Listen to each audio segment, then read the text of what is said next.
Pardon the interruption. I'm Sam Mulberry, and I am joined by, Annie Berglund. and we are here to kick off Unit 2 of CWC. So we're going to do 2 of these webisodes per unit. So Annie, we are in the Middle Ages. That's going to be the bulk of our conversation today. But before we get to that, we have been grading the first exam. So let's start by looking back at exam 1. Annie, what made you happiest about what you saw as you graded exams? The students seemed to do really well on the exams. I was really pleasantly surprised. It seemed like the objective questions went really well. For the subjective portion on the connection questions, I had most students get that connection correct. It was usually just a matter of adding a little bit more context here and there, but I was happy to see those connections there because it means that they're understanding the whole story arc of CWC and where people are landing and how they connect to one another. How about you? Like anything that students could improve on? I think you actually started to talk about it a little bit there, and I'm going to flesh that out a little bit, which is as I was grading the connection questions, the one thing, if there were things that most often would sort of hurt student answers, it was sort of a lack of details or going into the readings. There was a lot of things where the answers, generally speaking, were right and they were good. They were in the right direction. I had very few answers where I was like, "What? What are you talking about?" Like, for the most part, they're in the right direction. But using details from the reading, I know I talked in my small group about the difference between a correct answer and a complete answer. And I think the biggest thing that was missing was, as you said, the word you said was context. That students could talk about something, but it's like, okay, well, but what's happening around this? Why is this thing happening at this time? What is the sort of picture of the world around it that gives shape and meaning to that thing? So that would be the other thing that jumps out at me as a thing that would improve students' performance from exam 1 to exam 2. So Annie, at the start of each of these webisodes, we've talked about the time periods a little bit. So we talked about the early church, we talked about the ancient world. So now I'm going to pass the ball to you here. Can you tell us why you think the Middle Ages is so important? Why do we study this in CWC in such depth? Because we have like 5 solid lectures on the Middle Ages. Yeah, I'd love to.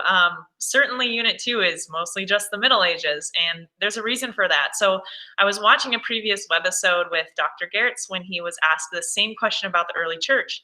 And he said that the early church is important because that's where we start to see some of the tensions between Christianity and society and the culture around them. And I would argue that the Middle Ages is where we see these tensions realized even more. What I mean by that is now we have this notion of Christendom, Christ's kingdom on earth. And so Christians have to deal with, at an even greater level, what should they do with power and authority and influence in the state? What should they do with wealth? And I also think that some of the answers that we get from medievals are a little bit foreign to us living in the 21st century, but they bring forth debates that are still certainly talked about today and throughout the Enlightenment, all leading up to contemporary life here. I also think that the Middle Ages is important because there is a temptation to view this 1,000 years as being stagnant, but in reality, there's a lot that's happening in this time. And we have the rise and the decline and the rise again of empire, of the Holy Roman Empire, of the Western world. Within that, we have plagues, we have innovations and technological advances, we have environmental disasters, we also have environmental successes. So there's all these different elements to the medieval age that span this 1,000 of years. And I think it's helpful to us as learners to consider what Christians and what people did at this time in those contexts, especially as we face similar uncertainties here in the 21st century. And I also want to make one more point, actually 2 more. I'm going to make 2 more points. So the next is that I think the medieval age is really important because it acts as a bridge, because there's part of the medieval age that is preserving the ancients, right? There's part where medieval scholastics in universities, monasteries are preserving these ancient texts from the past so that we have them today. But there's another part that's really propelling us into modernity. And we'll have folks like Machiavelli in the Renaissance, who sounds extremely modern. So it's interesting to see the medieval age as a bridge from ancient to modern. And then finally, I think that this is an important unit because it's asking us as learners to empathize. And that's, I would argue, one of the most difficult units to empathize with. I think most of the people in the medieval age are illiterate and they're poor, and they embrace political and economic and religious hierarchy because it brings stability and it brings a sense of security. And of course, I'm broad brushing here, but for the most part, you can see that in the medieval world. And I think that as 21st century folks who love individualism, individual advancement, it can be hard to look at this type of life and to consider the merits of it. So that's my reasoning for the medieval age Well, being I'm convinced. awesome. Well, Sam, as someone who grew up in Catholicism, maybe you could talk to, because another important part about this is religious identity in the medieval age. So, what do Protestants, as a lot of students at Bethel are Protestants, what do they often misunderstand about systems of the medieval age like sacraments? I think that the biggest misunderstanding or the biggest trip up we have is when we think about the sacraments as channels of grace, we Hmm. then start to think about, well, great, we're saved by grace. So grace is about salvation, and grace is absolutely about salvation. But for medieval people, grace is also about purification. And I think one of the things that gets tricky as we look at medieval religion is that I think and we'll talk about this when we get to the Reformation and Luther. It's like with Luther, salvation and purification, it's like it happens all at once. And for the medievals, those are kind of two different things. Mm. To a certain degree, they're very concerned about sin, right? They're very concerned about sin and the effects of sin. And that is a big piece of thinking about the sacraments. It's why we have this idea that for medievals, that we need to get more grace, right? That it's like we need to go to communion to get more grace. We need to do this to get more grace. We need to confess our sins. And I think that's the big one. Since sin really matters, we have this idea that, if we have to somehow reconcile the sin in our lives, right? That's we have to deal with that. And I think as somebody who's done these when I was a kid, like there is something powerful about confessing your sins, about having to go to someone and say, let me kind of lay out the problems in my life. Let me lay out the things that I did or the things that I'm doing that I don't feel really great about, right? That I think are damaging. I think that is a really powerful thing. And I think if you look at the Gospels, you look at things that Christ teaches. Christ talks about repentance. So that's a big piece of penance. And then I think the other thing is that we need to view penance not as punishment, but as trying to mend relationships, right? Trying to say the sin that we've committed in our lives has damaged relationships with God, damaged relationships within ourselves, and damaged relationships with other people and with the world. And I think thinking about penance as a way to try to mend those relationships is a pretty powerful thing. So I think that's something that we sometimes miss as 21st century Protestants. We kind of gloss over, and we think about grace and we think, well, we think about grace differently. Yes, but there are some reasons why I even think the idea of the sacraments and that practice can feel kind of attractive. I think even as a 21st century Christian. Annie, you've been involved in CWC for a big chunk of your life. You took this course as a student. You were a TA for this course. You're a professor for this course. So one of the big things we often find ourselves explaining is the difference between feudalism and manorialism. So I'm going to give you 90 seconds. You are on the clock. Can you explain to students the difference between these two? It's a soft clock. Don't worry. Okay, good. Oh, okay, I was like high pressure. So yeah, I'd love to. I already mentioned a little bit of hierarchy when I talked about the importance of studying the Middle Ages. So what I tell students is that feudalism and manorialism are both forms of hierarchy applied in different ways of life at this time. So feudalism is in the political and military system of the medieval age, and then manorialism is in the economic system of the time. So they're both examples of top-down social ordering that mirror that religious hierarchy, which was discussed in lecture last week too. So with feudalism, you have a king who's above the lords, who's above the knights, and it's all about exchanging land for military service and loyalty. And you'll see that in Gawain the Green Knight. And then with manorialism, it's an exchange of land and service for goods. So you might have a lord with peasants who works the land, and it's an exchange for them receiving some of those crops on the land. So again, all just examples of hierarchy and mirroring that religious great chain of being as well. Wow, it seems like you've done this before. Yeah. All right. Well, Annie, we are going to be back after a quick break to talk to some folks from the Middle Ages, some of the maybe the all-star team of the Middle Ages, and get their perspective on some big questions. So we'll be right back.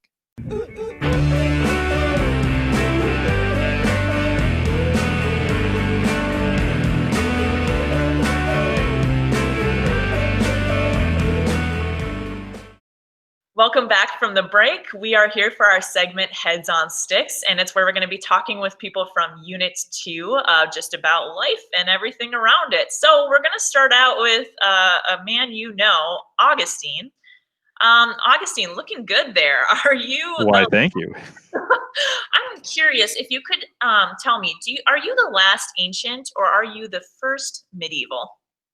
Oh, you don't really need to make me choose on that. I think that I'm both, right? And I think CWC has it right that you include me in the ancient world, you include me in the medieval world, and I think so much of what you're going to be talking about throughout the Middle Ages is going to be shaped by my work, right? So I think I think that I'm both. I think that in lots of ways I understand the ancient world. I'm an ancient. I lived in the ancient world.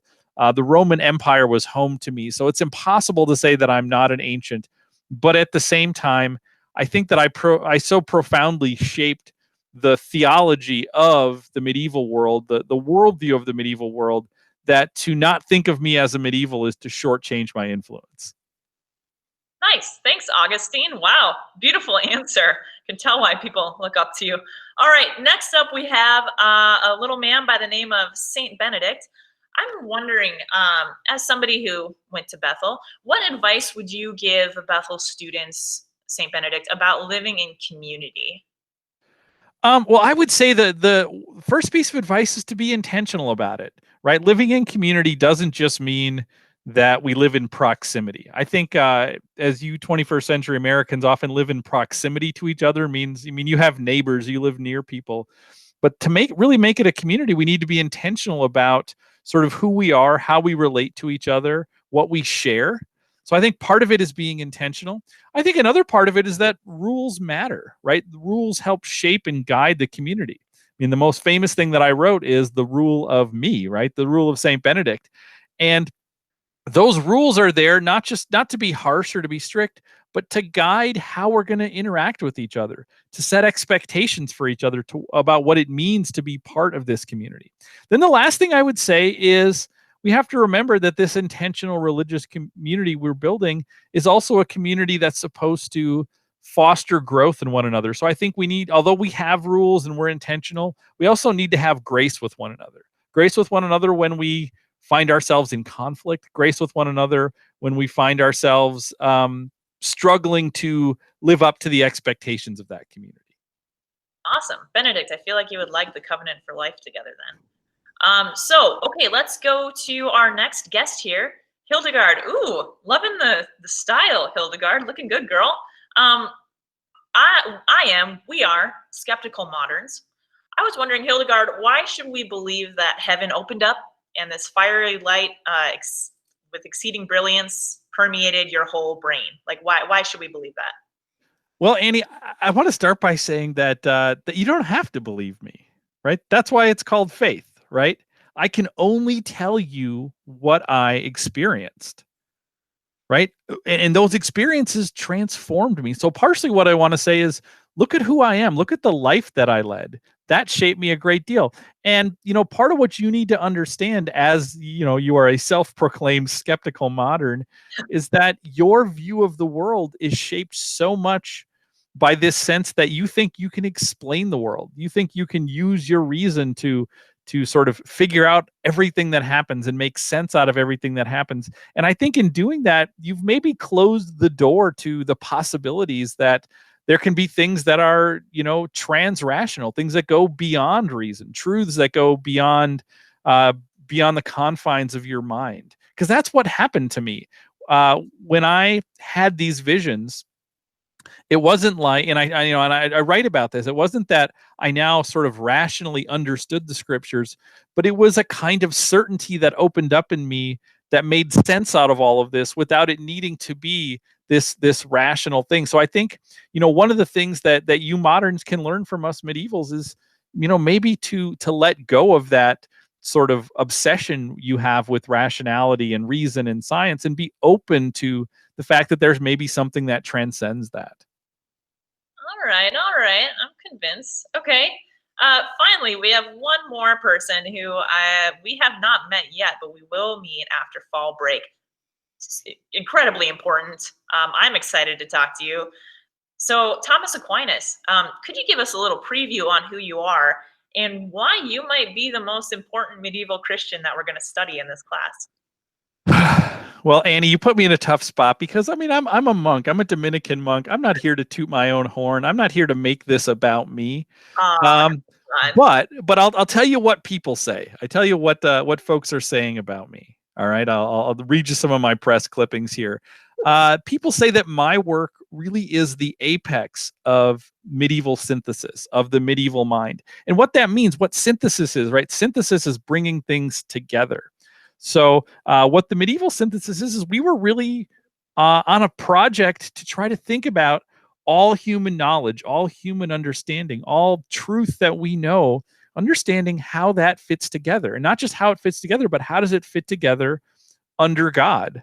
I think this idea that that creation is this great chain of being, right? And everything is connected to God. Everything comes from God. All truth belongs to God. And I really put in the work to try to think about how all of that ties together. And I think people seem pretty convinced of that, right? I mean, my most famous work is called the Summa Theologica, right? The summa, the sum, the total. So we had high aspirations for the work that I was doing. I also wrestled with every thinker I could encounter, whether they were of my time or before my time. So I'm not saying every thinker ever, because I didn't have access to everyone, but everyone I could wrestle with, whether they were Christian, Jew, Greek, anything, I wrestled with their thoughts and I tried to bring them into this synthesis. And finally, I am deeply theologically important for the largest Christian church in the world. My thinking, my theology, my work shapes Catholic Christianity to this very day. And I don't know if you've checked the numbers, but that's the largest Christian church in the world. So I'm unbelievably influential for shaping not only theology but worldview and how we understand Scripture and how we think about how all those pieces fit together. So again, I want to be humble. I'm a monk, but I did some good stuff. All right, thanks, Thomas. Humble yet refined. All right, so that is all we have for the Heads on Sticks. Just meeting four of our unique, interesting folks here from Unit 2, and we'll be back after break. Is that right, Sam? Yeah, we'll be back to wrap up the show.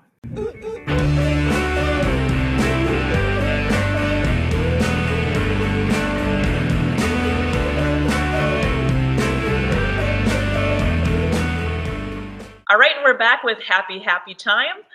We're going to start out first with a happy birthday. So it's October 5th. Happy birthday to Maya Lin, the architect who turns 61 today. So Sam, I don't know if you know this, but Lin is best known for designing the Vietnam Memorial in Washington, D.C. Where does that site rank among the many war memorials both you and I together have visited? Yeah, we did a course a few years back where we went to Europe and looked at a lot of, especially First World War memorials. So I actually have a list of favorite war memorials, and I will say that the Vietnam War Memorial is pretty high on that list. My favorite war memorials are actually cemeteries, because I think there's a lot of memorial stuff built into there. So like Langemark Cemetery and Essex Farm Cemetery in Ypres are among my favorite places. But if we're thinking about non-cemeteries, I think the Cenotaph in London, which is the big World War I memorial, is profoundly powerful. But what the Vietnam War Memorial has in DC that I really love, and it's true about a lot of First World War memorials as well, are names of people. Right? Because I think we think about wars and we sometimes focus too much on the people in charge of the wars, the generals, the politicians, things like this. But when you go to things like the Vietnam War Memorial and you can get up close and see the names of people and watch people who fought in that war or who lost people in that war, go and look for the names of people. To me, that is just profoundly powerful. So it's a really moving thing to be. Have you ever seen it? Have you ever been to DC to see it? Yeah. All right. Yeah. Annie, happy anniversary to the Public Broadcasting Service, which launched 50 years ago today. Annie, do you have a favorite PBS show from growing up? I thought you'd never ask. There are so many. Okay, first of all, obviously Arthur, and Clifford the Big Red Dog. I was a little bit old for that, but I'm gonna own it. I watched. Now you haven't seen Wishbone, but I know you and I have talked about Wishbone. Is that correct? Or have you seen it? I have not seen it. Oh my gosh. Okay, so it's about a Jack Russell Terrier who reenacts literary classics. So like this is honestly where I learned everything I know about literature. Not everything, but the basics. So like Prince and the Pauper. And there was an episode on Joan of Arc that was called Bone of Arc. Not great. Why wasn't it Joan of Arc? Come on. Oh my gosh. Yeah, that would have been way better. Missed opportunity. And then they even had a Windows 95 computer game that was Wishbone traveling through as Odysseus, like on his journeys. Excellent stuff. Also watched Liberty's Kids about the American Revolution. So just all sorts of educational television for me growing up. And then finally, happy trails to summer. So Sam, we're ending summer here. We're into autumn, pretty much full blast. On a scale of 1 to 10, 10 being a daily order of pumpkin spice latte, how big are you a fan of summer? I mean, I will say during the summer, because we are both, and anybody listening to my voice right now is probably somebody who lives on an academic calendar. Throughout summer, I have the dread of autumn because autumn means the school year starts and work and all this stuff. But being a Minnesotan, once autumn starts, it's kind of the best. And I am a fan of the long autumn. I want fall to last at least all the way through November. I think November snow is a crime. It can snow in December, that's fine, but like I want to get through November without snow. So I actually love it once it's here, but as it's approaching, I kind of dread it because there's lots of stuff that comes with autumn that usually involves a great deal of work. Oh yeah. Oh, I am in total agreement. Did you know that there's pumpkin spice dog treats, by the way? I will say, so to answer the question, I'm a 9, not a 10, because I'm not a big fan of pumpkin spice anything. Yeah, me too. Glad we're on the same page there. All right, Annie, we are running out of time, so we just want to wrap the show up with the big finish. Remember, students, that you have fall break this Friday, so there's no lecture on Friday, October 9th. You do have small group this week, and you do have a quiz this week, so before you leave for fall break, get your CWC quiz in. It's due by the end of the day on Thursday, October 9th.